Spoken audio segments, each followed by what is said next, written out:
ایک طرف اسرائیل صرف باتیں ہی کر رہا تھا کہ حزب اللہ کے خلاف ایکٹیو ہوگا، لیکن اب صورتحال اس کے برعکس ہے۔ دوسری طرف حزب اللہ بھی جوابی کارروائی کر رہا ہے۔ سلیم بخاری صاحب، یہ عجیب و غریب صورتحال کس طرف جا رہی ہے؟ دیکھیے، ہم نے پہلے اپنے ایک پروگرام میں کافی دیر ہو گئی اس کو یہ کہا تھا کہ Hezbollah is not going to be an easy prey like Hamas.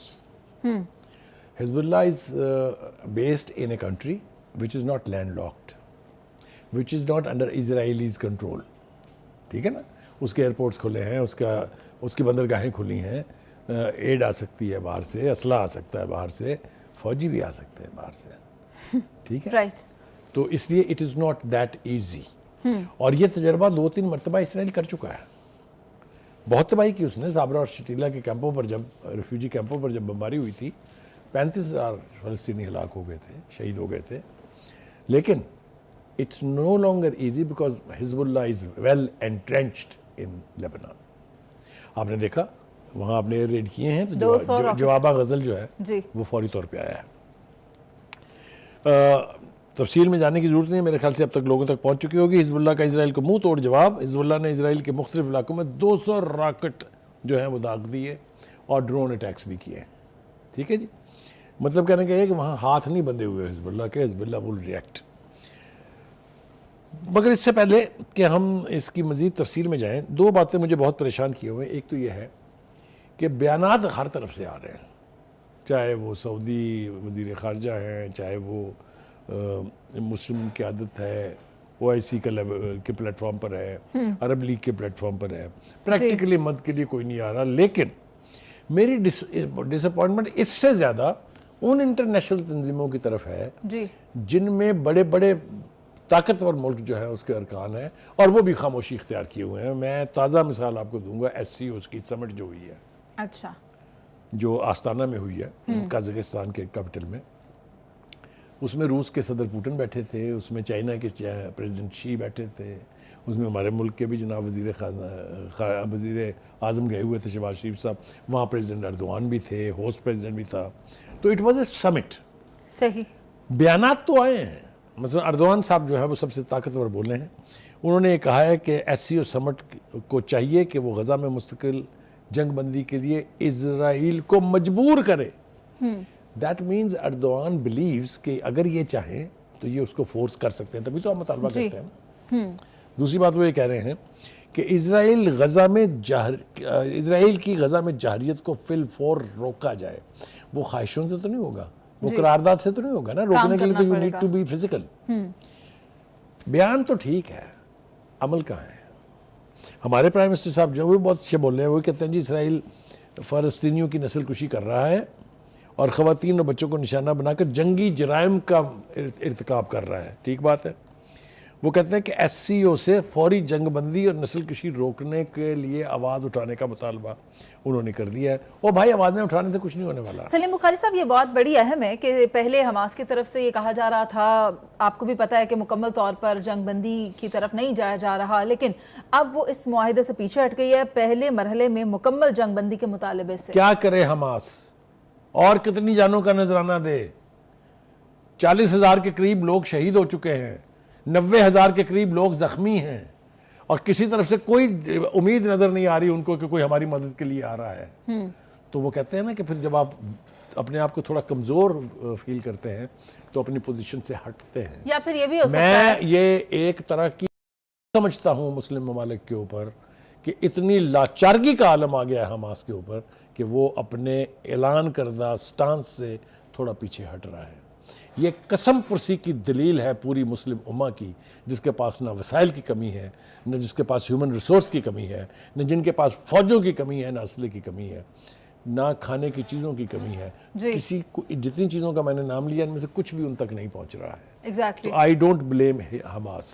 Hamas نے جتنی ریزسٹنس کی ہے، حماس نے جتنی قربانیاں دی ہیں، میرے خیال سے جو ہیومن کائنڈ ہے اس کی ہسٹری میں اس کا ایک بہت بڑا چیپٹر ہوگا جب بھی کبھی تاریخ لکھی جائے گی اس دور کی۔ ایک بات۔ دوسری بات یہ ہے کہ حماس اس وقت ایک ایسی اسٹریٹجی پہ غور کر رہی ہے کہ انہیں تھوڑا سا ریلیف ملے۔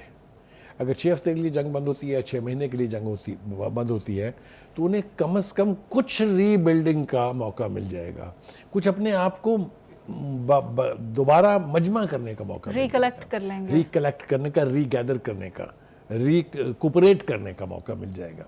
جو ان کے زخمی ہیں ان کے علاج ممکن ہو سکیں گے، کچھ تھوڑی بہت باہر سے ایڈ آ جائے گی.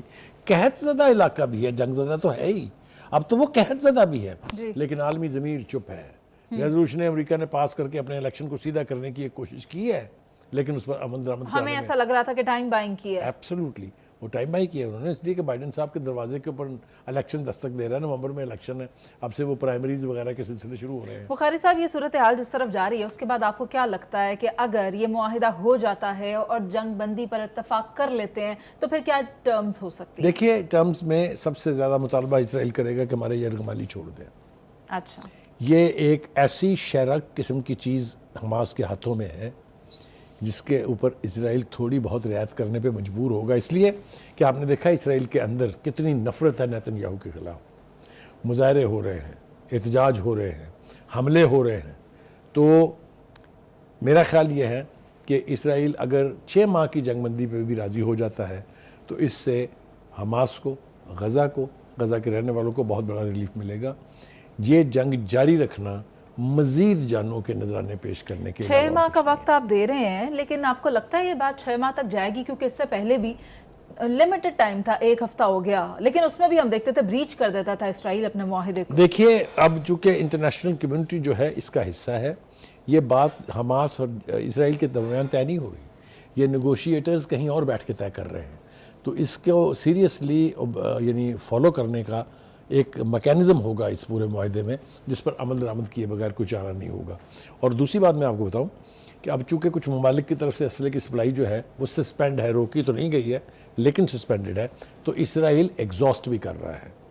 اسرائیل اتنے عرصے سے جنگ جاری رکھے ہوئے ہے، انلمیٹڈ اس کے پاس نہ ایمونیشن ہے نہ پیسے ہیں، جب تک کہ وہ آنے نہیں شروع ہوں گے.